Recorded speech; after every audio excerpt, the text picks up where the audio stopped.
Mamata Banerjee versus Suvendu अधिकारी। लेकिन शुभेंदु अधिकारी के सामने ही देखिए कैसे नारे लग रहे हैं। टीएमसी के ही कार्यकर्ताओं ने झंडे दिखा के स्वागत कर दिया। लेकिन इस बीच एक और खबर आई, टीएमसी के नेता की हत्या कर दी गई, टीएमसी के नेता की।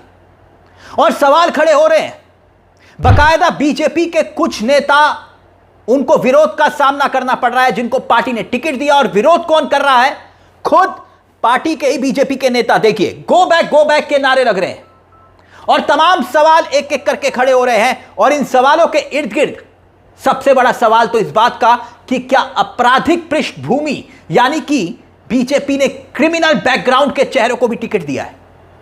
आखिर ये बातें कहां से आ रही हैं, क्यों आ रही हैं? लेकिन सबसे पहले बात इसी तस्वीर की करते हैं जो शुभेंदु अधिकारी कोलकाता के भवानीपुर से प्रचार के लिए आगाज करने पहुंचे थे।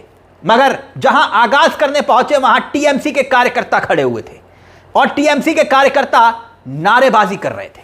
नारेबाजी एक तरफ से हो रही थी और दूसरी तरफ से बीजेपी के कार्यकर्ता भी नारेबाजी कर रहे थे। यानी माहौल दोनों तरफ गर्मा चुका था और पुलिस बीच में आती है। आप तस्वीरों में देखिए, बकायदा बीच में आकर दोनों तरफ से हालात को काबू किया जाता है। मगर क्या यह ठीक वैसी ही स्थिति बन रही थी? 14 मार्च याद करिए, कोलकाता में जमकर बवाल हुआ था। सड़कों पर प्रधानमंत्री मोदी की रैली थी और रैली से ठीक पहले बीजेपी और टीएमसी के कार्यकर्ता दोनों आमने सामने आ गए थे और झड़प खूनी संघर्ष में बदल गई, आपसी रंजिश में बदल गई। बीजेपी के समर्थकों के हाथ में वो बड़े बड़े पत्थर दिखाई दे रहे थे और टीएमसी की महिला मंत्री ने आरोप लगाया कि उन पर ईंट से हमला हुआ।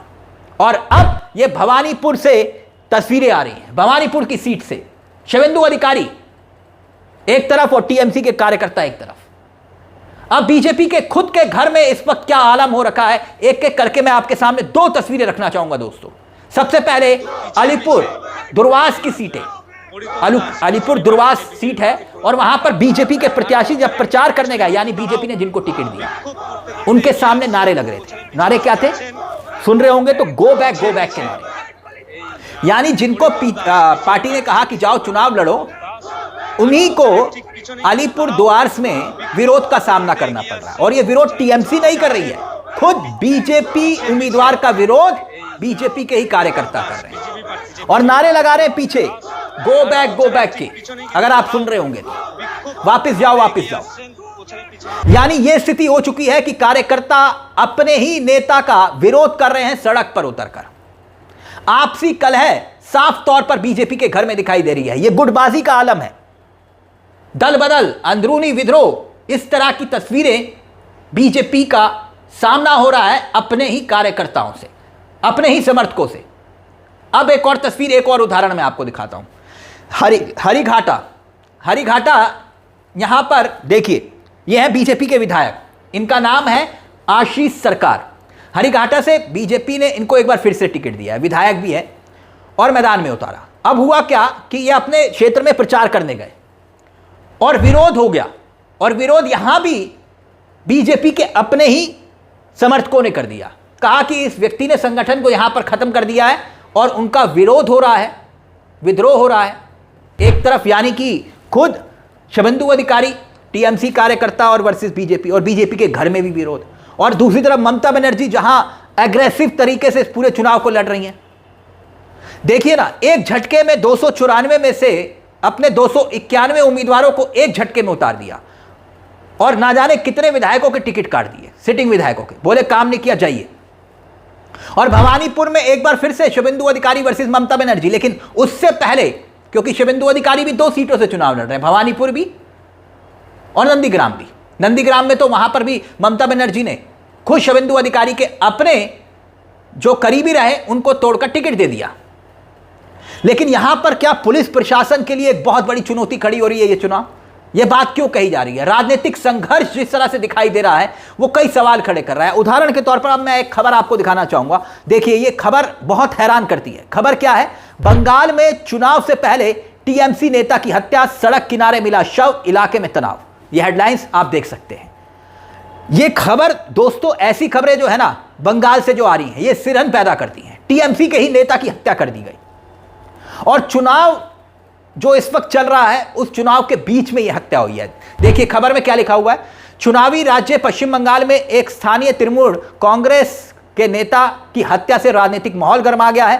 पुलिस के अनुसार उत्तर 24 परगना जिले में टीएमसी के नेता गाजी 41 वर्षीय उनकी हत्या कर दी गई। गाजी जो बताया जा रहा है, देखिए खबर में लिखा हुआ है कि ग्राम पंचायत के बूथ नंबर 178 के अध्यक्ष थे।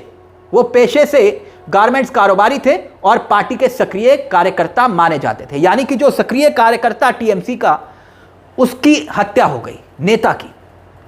और ये ठीक चुनाव के बीच जब ऐलान हुआ है, उस तरह रंजिश की खबरें आ रही हैं। फिलहाल पुलिस अभी इस पूरे मामले की तफ्तीश कर रही है कि भाई ये मामला किस वजह से ये हत्या की गई है। लेकिन ये कहीं ना कहीं खबरें सवाल खड़ा कर रही हैं। टीएमसी के नेता की हत्या हुई है और टीएमसी ने इस बीच बकायदा बीजेपी के अपने दावेदारों की, जो बीजेपी के जो दावेदार हैं, चुनाव लड़ रहे हैं, उनकी जो है कुंडली खंगाल ली है, ये कहते हुए कि आपराधिक इनका बैकग्राउंड रहा है।